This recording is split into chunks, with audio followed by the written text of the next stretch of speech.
म्हणजे काय असतं ऐकून घ्या. प्रपोर्शन साठी आपल्याला 4 व्हॅल्यू लागतात.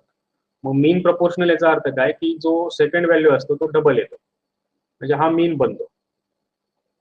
हा काय म्हणतो मीन असतो. त्याच्यामुळे B square is equal to AC, म्हणजे B is equal to under root AC हा तुमचा जो असतो याला आपण म्हणतो mean proportion, mean proportional. Okay, so mean proportional साठी आपल्याकडे 4 व्हॅल्यूची गरज असते. मीन हा वर्ड येत असेल तर जो सेकंड वर्ड असतो, सेकंड नंबर असतो तो रिपीट होतो. A by B is equal to B by C, याला आपण म्हणतो मीन प्रपोर्शनल. बी रिपीट आहे, म्हणजे मीनची व्हॅल्यू काय असते, तर मीनची व्हॅल्यू काय असते इथे लिहितो मी, mean is equal to multiplication of 2 numbers under root मध्ये. मीनची व्हॅल्यू काय असते, multiplication of 2 numbers under root मध्ये. डायरेक्ट हे तुम्ही सोडवू शकता, मग सोडून बघा बरं काय येते.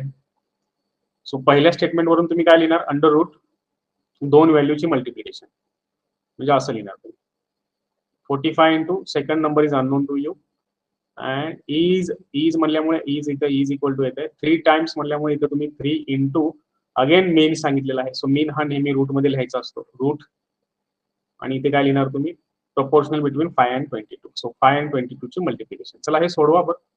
45 under root 45x is equal to 3 into 5 into 22.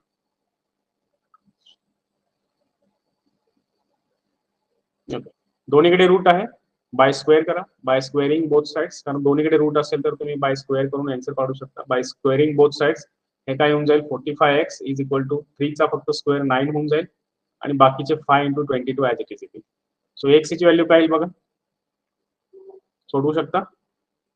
9 1 जा 9, 9 5 जा 45, 5 5 cancel. So x is equal to किती होऊन जाईल, 22. सो हे तुमचा आन्सर येऊन जाईल, सी हे तुमचा आन्सर येऊन जाईल. सो फक्त इथे तुम्हाला काय लक्षात ठेवायचं की mean is equal to under root A B, mean is equal to under root A B, म्हणजे 2 नंबर्स, कोणतेही नंबर्स येऊ द्या, मीन. नंतर तुम्हाला शब्द येतो तो mean, mode, median, mean, mode, median, standard deviation, variance. Okay, so TCS ला याच्यावर जास्त